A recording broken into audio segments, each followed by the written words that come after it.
ओम गणेश हर हर महादेव। श्री सूक्तम का पाठ सबसे उत्तम है या श्री कनकधारा स्तोत्रम का पाठ सबसे उत्तम है?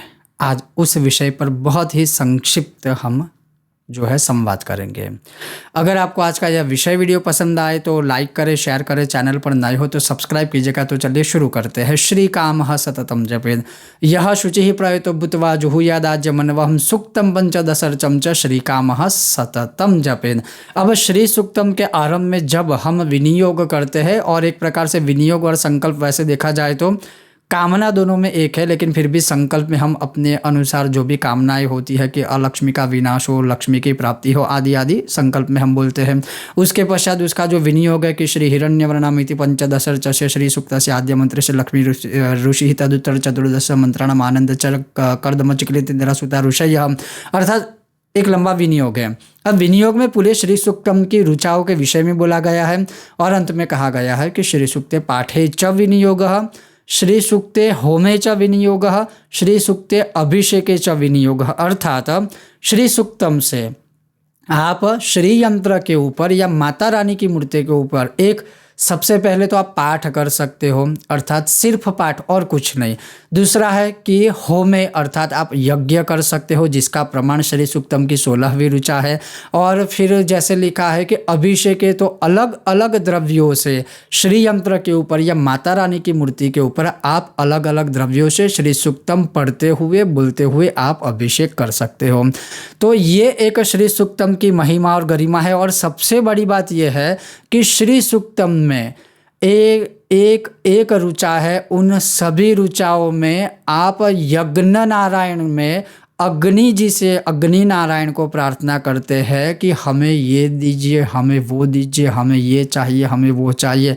तो कहने के लिए ज़्यादातर सब लोग ये मानते हैं कि श्री सूक्तम का मतलब है कि सिर्फ पैसा, धन, संपत्ति आदि वो तो आपको प्राप्त होगा ही होगा, चाहे आप अभिषेक के स्वरूप में पढ़े, चाहे आप पाठ के स्वरूप में पढ़े, चाहे आप यज्ञ के स्वरूप में करें। लेकिन अगर आपको शीघ्र से शीघ्र उसका फल चाहिए तो श्री सूक्तम की 16वीं ऋचा यह शुचिः प्रयतो भूत्वा जुहुयादाज्य मनवहं सूक्तम पंचदशर्चम च श्री कामः सततम जपेद। अगर कोई भी मनुष्य नित्य इसका यज्ञ करता है या करते हैं पूरा संपूर्ण स्पष्ट उच्चारण के साथ सही तरीके से, तो उसके घर में संपत्ति, संतति, धन आदि ना हो, ऐसा किसी भी प्रकार से कोई भी संभव या अशक्यता नहीं है उसके घर में ये संपत्ति के विषय में कोई प्रश्न हो। और जैसे मैंने कहा कि श्री सूक्तम न केवल संपत्ति के लिए है, इसमें सब कुछ आ जाता है। हम प्रार्थना करते हैं कि हमारे दरिद्रता को विनाश करने वाली, जैसे आर्द्रम यह करेणीम यष्टिम आर्द्रम पुष्करिणीम पुष्टिम, हम अग्नि नारायण से आहुति देते समय सिर्फ प्रार्थना ही करते हैं कि हमें इस प्रकार से लक्ष्मी जी चाहिए, हमें उस प्रकार से लक्ष्मी जी दीजिए, हमें इस प्रकार से दीजिए। तो हम उनको प्रार्थना करते हैं कि हमें ऐसी श्री कामना मिले, हमें ऐसी श्री मिले, अर्थात लक्ष्मी जी मिले जो हमारे घर को सदैव एक आशीर्वाद रूपी प्रदान करे, स्थिर लक्ष्मी की प्राप्ति हो, अलक्ष्मी का विनाश करने वाली लक्ष्मी हो। तो कहने का तात्पर्य है कि श्री सूक्त का अपना एक कह सकते हैं कि निजी एक रहस्य है। और दूसरा, जो ज़्यादातर कई प्रश्न हमें व्हाट्सएप में पूछते हैं कि हम कनकधारा स्तोत्र का पाठ करें कि श्री सूक्तम का करें, तो श्री सूक्तम का आप यज्ञ कीजिए, पाठ कीजिए, अभिषेक कीजिए, या कभी कभी हम तर्पण भी सजेस्ट करते हैं तो तर्पण मार्जन भी आप श्री सूक्तम से कर सकते हो। तो श्री सूक्तम ही है, इसकी कंपैरिजन कनकधारा स्तोत्र या किसी और भी स्तोत्र के साथ कभी नहीं कर सकते हैं। श्री सूक्तम का एक अपना रहस्य है, एक अपना महत्व है।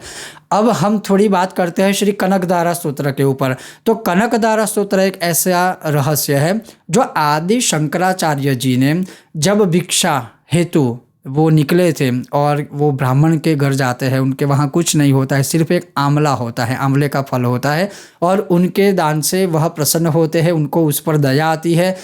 तो जो शंकराचार्य जी है वह लक्ष्मी जी की स्तुति करते हैं। लक्ष्मी जी कहते हैं कि इस ब्राह्मण के जीवन में या भाग्य में लक्ष्मी है ही नहीं, तो मैं उसको कभी भी लक्ष्मी प्रदान नहीं करूंगी। लेकिन आद्य गुरु शंकराचार्य जी ने जब कनकधारा स्तोत्र की रचना की, तब उस ब्राह्मण के घर में कनक की धारा, कनक यानी सोना, सुवर्ण की धारा हुई थी।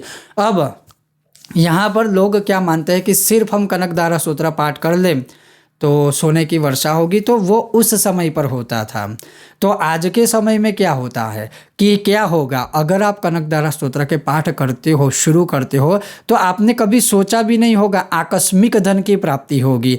तो कहने का तात्पर्य, अगर मैं इस दोनों स्तोत्र की, सुक्तम और स्तोत्र की अगर कंपैरिजन की जब आप बात करते हो, हमें प्रश्न पूछते हो, तो श्री सुक्तम वेदों से निकला हुआ एक ऐसा रस है, वेदों में से एक जो कहते हैं कि रचित ऐसी ऋचाएँ है, ऐसा रहस्य है जिसकी एक एक ऋचा में अगर हम कहें ना तो घंटों घंटों तक हम संवाद कर सकते हैं, इतना रहस्य भरा है जो वेदों में से ही निकाले हुए हैं। और कनकधारा स्तोत्र की रचना या स्तोत्र के विषय में क्या है कि वो स्वयं नहीं है, वो वेदों से निकली ऋचाएँ नहीं है, वो आद्य गुरु शंकराचार्य जी ने उस ब्राह्मण पर दया करके उसके दुर्भाग्य को भी सद्भाग्य में परिवर्तित किया था इसी स्तोत्र के माध्यम से। तो अगर आप अथाक प्रयत्नों के पश्चात भी दरिद्र ही हो, आपके परिवार में दरिद्रता चली आ रही है पीढ़ियों से, सिर्फ एक काम करें, कनकधारा यंत्र के सामने संपूर्ण वह यंत्र प्राण प्रतिष्ठित आदि बहुत सुंदर तरीके से हो और उनके सामने हर रोज सिर्फ एक आंवले का भोग लगाए और कनकधारा स्तोत्र का पाठ करें। आपने सोचा नहीं होगा वैसी आकस्मिक लक्ष्मी जी आपको प्राप्त होगी। ये कनकधारा स्तोत्र का अपना एक रहस्य है। तो दोनों की कंपैरिजन कभी कर ही नहीं सकते हैं। दोनों अपनी जगह पर एक बहुत बड़े रहस्यों से भरपूर है, युक्त है।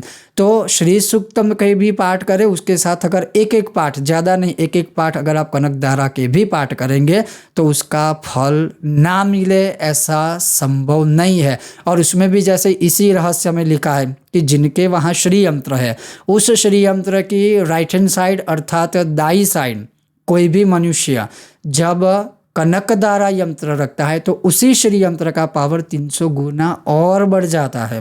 और ये हमारे द्वारा भी अनुभवित है। कई लोगों के पास यंत्र जो पहुँचे हैं उन सब के अनुभव है। आर्थिक रूप से तो उनको कोई भी समस्या नहीं होती है, नहीं हुई है। तो कहने का तात्पर्य है कि आप श्री सूक्तम का भी पाठ या यज्ञ करें जो इसमें लिखा है, और कनकधारा स्तोत्र का भी पाठ करें। दोनों अपनी जगह पर जो है वह रामबाण की तरह आपके लिए काम करेंगे। तो श्री सूक्तम आपको स्थिर लक्ष्मी देगा और कनकधारा स्तोत्र आपको आकस्मिक प्रदान करेगा, लक्ष्मी और धन दोनों ही। तो ये था आज का विषय और वीडियो। अगर आपको आज का यह विषय वीडियो पसंद आया हो, लाइक करें, शेयर करें, चैनल पर नए हो तो सब्सक्राइब करके घंटी का चिन्ह दबाइएगा। बहुत जल्द मिलते हैं नए विषय वीडियो के साथ। तब तक आप देखते रहिए कर्मकांड बाय आनंद पाठक मेरे साथ। ओम गणेश, हर हर महादेव।